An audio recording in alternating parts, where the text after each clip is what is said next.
बिल्कुल, लेकिन अगर मनोज जी जुड़े होंगे तो एक अपडेट जो मनोज जी से हमको मिला है कि ये 6000 से ज्यादा की लीड है।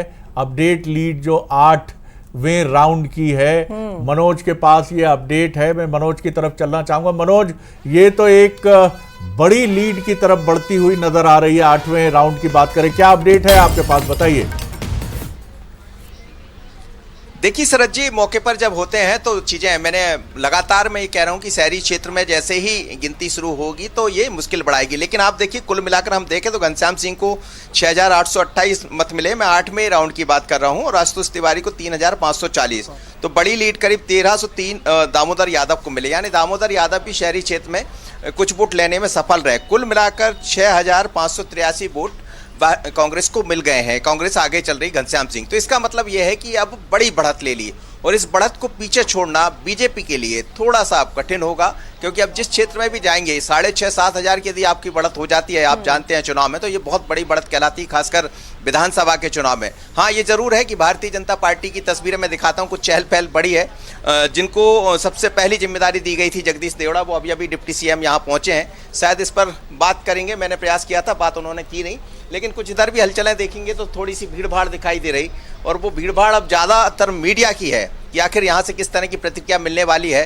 प्रतिक्रिया देने वाले अभी बीजेपी में कम दिखाई दे रहे हैं, बात कर नहीं रहे, तो वो भी समझ रहे हैं कि स्थितियाँ बहुत बेहतर नहीं है।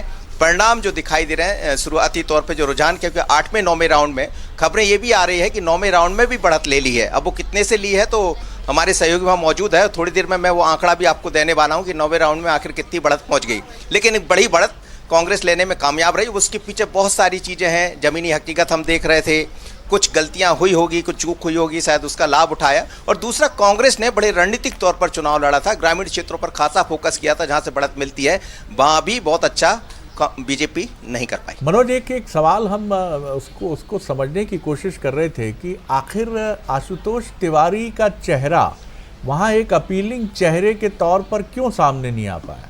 क्या वहाँ से अगर बीजेपी को ये आशंका थी, और उसकी आंतरिक रिपोर्ट कह रही थी कि ये बीजेपी के लिए जोखिम का चुनाव है, भले ही यहाँ से नरोत्तम मिश्रा उतरे या कोई दूसरा कैंडिडेट उतरे, तो इस चुनाव को और बड़ा बनाया जाना था, कोई और बड़ा चेहरा उतारा जाना था जो ऑलरेडी विधानसभा में हो, लेकिन एक सेक्रीफाइस के लिए तैयार हो।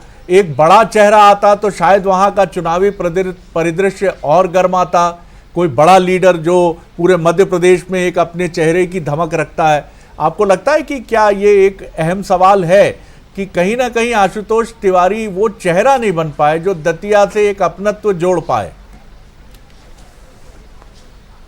निश्चित रूप से ये मौजूद सवाल है, सबसे बड़ा महत्वपूर्ण सवाल है। बिल्कुल आपने सही कहा है कि आशुतोष तिवारी वो चेहरा नहीं बन पाए जिसे जनता अपने बीच का व्यक्ति पाती। आप देखिए, ऑलरेडी वहां से 2023 में भारतीय जनता पार्टी की नरोत्तम मिश्रा जैसे कद्दावर लीडर जो लगातार मेहनत कर रहे हैं, विकास के कई काम किए थे, वो हार गए थे।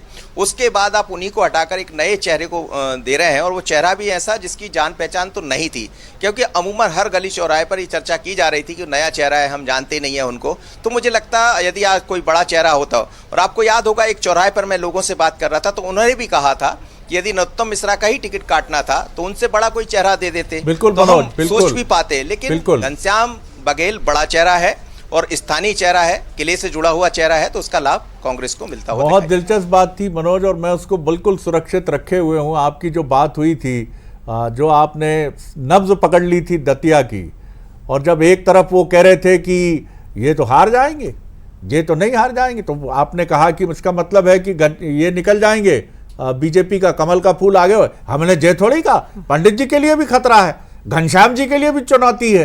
तभी हम समझ गए थे कि ये मामला जो है गाड़ी कच्चे में डाल रहा है मतदाता।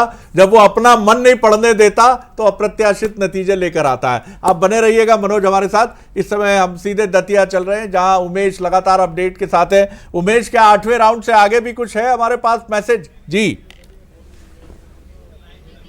जी जी बिल्कुल। देखिए शरद जी, अभी 2 टेबल जो बकाया थी उनकी भी गिनती शुरू हो गई है, और अब 6583 वोटों से कांग्रेस आगे हो गई है। तो कहा जा सकता है कि एक बड़ा आंकड़ा और बड़ी बढ़त लेकर लगातार कांग्रेस अब आगे बढ़ रही है। 5 राउंड से लगातार कांग्रेस बढ़त बनाए हुए है, और अब जो है 9वां राउंड शुरू हो चुका है। कुछ ही देर में ये भी राउंड आ जाएगा। शरद जी, हमने इसमें एक बात देखी चुनाव में 2023 में जो है जनता पूर्व गृह मंत्री नरोत्तम मिश्रा से नाराज थी, जिसकी वजह से उनकी हार हुई। लेकिन अब नरोत्तम मिश्रा का टिकट कटने के बाद एक बार फिर दतिया की जनता उसी अंदाज में नाराज हुई है, जिसका परिणाम ये देखने को मिल रहा है कि कांग्रेस अभी आगे चल रही है, तकरीबन जो है 6583 वोटों से अभी आगे है। तो कहा जा सकता है कि ये जो नरोत्तम मिश्रा की कांग्रेस और बीजेपी लगातार चर्चाएं कर रही हैं, और यही वजह है कि अब जो है जनता जो अब अपने मत का जो अधिकार उन्होंने किया है वो नाराजगी में कहीं ना कहीं किया है, और यही वजह कि कांग्रेस अब बढ़त बनाए हुए अब जो है 9वें और 10वें राउंड में स्पष्ट हो जाएगी कांग्रेस कितनी आगे जाती है शहर में जी, क्योंकि 10 जो राउंड हैं वो पूरे शहर के राउंड हैं, और अभी शहर के राउंडों से कांग्रेस आगे चल रही है जी। बिल्कुल आपने सही कहा। तो यानी बीजेपी के लिए उम्मीदें क्षीण होती जा रही हैं, क्योंकि ये जो शहर की ईवीएम मशीन्स खुल रही हैं वहाँ लीड करने का ट्रेंड कांग्रेस के पास है। आप लगातार अपडेट देते रहिएगा। वरिष्ठ पत्रकार जयप्रकाश पाराशर जी हमारे साथ जुड़े हैं। जयप्रकाश जी, एक बड़ी दार्शनिक बात है कि कई बार हार में भी जीत छिपी होती है। नरोत्तम जी के लिए आप कैसे देखते हैं? हम पहले भी ये बात कर रहे थे कि नरोत्तम जी के लिए बहुत मायने रखती है वहाँ जीत और हार दोनों, लेकिन केंद्रीय नेतृत्व ने ये रहस्य अभी तक नहीं खोला कि आखिर नरोत्तम जी वहां से उनका टिकट क्यों कटा, जबकि मध्य प्रदेश की इकाई ने पहले सिंगल नाम भेजा। जब वहां से कहा गया पैनल भेजिए तो पैनल भेजा गया। तो ये कहानी नरोत्तम जी के लिए किस तरफ जाती है? अब तो दरअसल मतलब हम चुनाव आयोग तो नहीं है, मतलब जीत हार की घोषणा नहीं कर सकते, लेकिन ये जो लीड है ये इरिवर्सिबल है जी, इरिवर्सिबल है। इसको वापस लौटाना बीजेपी के लिए मुझे संभव नहीं दिखता। मैं अपने अनुभव के आधार पर ये कह सकता हूँ। दूसरी बात यह है कि जो ये नतीजे दिखाई दे रहे हैं, इससे ये बात साबित होती है कि नरोत्तम मिश्रा का टिकट काटना स्ट्रैटेजिक ब्लंडर थी, और उसको मुझे नहीं लगता कि भारतीय जनता पार्टी कोई खुलकर के स्वीकार करेगा। लेकिन ये बात तय है। अच्छा, मुझे ये लॉजिक मैंने पढ़ा है, मुझे मालूम नहीं कि बीजेपी के किसी वरिष्ठ नेता ने ये कहा कि टिकट काटते समय ये कहा गया कि सर्वे में वो उनकी जीत की संभावना नहीं थी, इसलिए आशुतोष तिवारी को दिया गया। तो ये सर्वे जो किससे कराया गया था, अब ये सवाल मेरे मन में आता है, ये सर्वे जो करवाया गया था वो किससे करवाया गया? तो ये भारतीय जनता पार्टी के लिए ये पूरी तरह से सोचने की बात है कि वो दरअसल ये जो चुनावी रणनीतिकार हैं वो किस तरह सोच रहे हैं और वो क्या कर रहे हैं।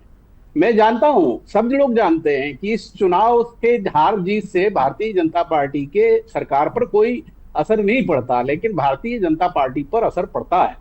तो ये जहां तक नरोत्तम मिश्रा जी का सवाल है, जो लाठीचार्ज था, मुझे लगता है शरद जी, वो एक निर्णायक पहलू था। कोई भी व्यक्ति लाठी खाने के बाद वोट देने के लिए नहीं जाएगा, ये बात पार्टी को समझनी चाहिए थी। तो मैं समझता हूं कि इसमें बहुत गहरी समस्या है। अगर मान लीजिए एक सही आप किसी पोलस्टर या किसी स्ट्रेटेजिस्ट से अगर पूछेंगे तो वो कहेगा कि भाई अगर नरोत्तम जी की हमें मान लीजिए राजनीतिक परिदृश्य से उन्हें हटाना, तो आप उनको टिकट दे के हटा देते। मान लीजिए आपको लगता है कि वो हार रहे तो आप टिकट दे सकते थे। तो जाहिर है कि इसमें एक बड़ी गलती कहीं ना कहीं हुई है, निश्चित तौर पर। और ये एक बड़ी बात है जिसका खुलासा अभी तक नहीं हुआ है कि आखिर क्या वजह थी। शिल्पी जी, हम आपकी तरफ भी लौटेंगे, अजय जी की तरफ भी, लेकिन अब हम थोड़ा स्पेकुलेटिव मोड पर इसलिए जाना पसंद करेंगे क्योंकि लगभग ट्रेंड जो है वो सेटल होता हुआ दिख रहा है। 6000 से अधिक की लीड को एक ऐसे बाय इलेक्शन में जो बहुत नज़दीक का है महत्वपूर्ण लीड माना जाएगा। 6583 मतों से आगे है 8वें राउंड में, यानी अब ये पीछे जाती हुई लीड तो कतई नहीं दिख रही है। अब सवाल ये है कि कांग्रेस अगर इस उपचुनाव में आगे बढ़कर विजयश्री का वर्ण करती है तो क्या होगा? लगातार दूसरा उपचुनाव जीतेगी कांग्रेस। पार्टी अध्यक्ष जीतू पटवारी का कद बढ़ेगा। दतिया बाय इलेक्शन निश्चित तौर पर एक प्रदेश अध्यक्ष के तौर पर उनको इनरिच करेगा। दतिया में कांग्रेस का समर्थन का वोट निरंतर बना हुआ है, जो कांग्रेस के लिए महत्वपूर्ण बात है, क्योंकि वहां से नरोत्तम मिश्रा पराजित हुए 2023 में, और अब 2026 के अगस्त में जब हम बाई इलेक्शन देख रहे हैं तो फिर एक बार बीजेपी की संभावनाएं धुंधलाती हुई दिख रही हैं। सवाल ये भी है कि क्या डॉक्टर नरोत्तम मिश्रा का चुनाव न लड़ना बीजेपी को भारी पड़ा, ये भी एक सवाल हम छोड़ रहे हैं। क्या कांग्रेस ने अपनी अंदरूनी खींचतान को सेटल कर लिया? अवधेश नायक बहुत नाराज हुए, दिग्विजय सिंह ने टिकट कटवा दिया, फिर एक बार कटवा दिया, लेकिन अवधेश नायक छोड़ कर नहीं गए। और 2028 के लिए आखिर क्या नरोत्तम मिश्रा की उम्मीदवारी की तरफ फिर मुड़ेगी बीजेपी, ये एक सवाल है। नरोत्तम मिश्रा जी के समर्थकों पर क्या वहाँ कार्रवाई होगी, जो इंटरनल रिपोर्ट होगी, क्योंकि ये बड़ा सवाल है। नरोत्तम मिश्रा निरंतर मेहनत करते नजर आए, लेकिन इन सवालों से रहस्य का पर्दा केंद्रीय नेतृत्व ही हटाएगा। इस पर एक क्विक रिएक्शन अजय जी की।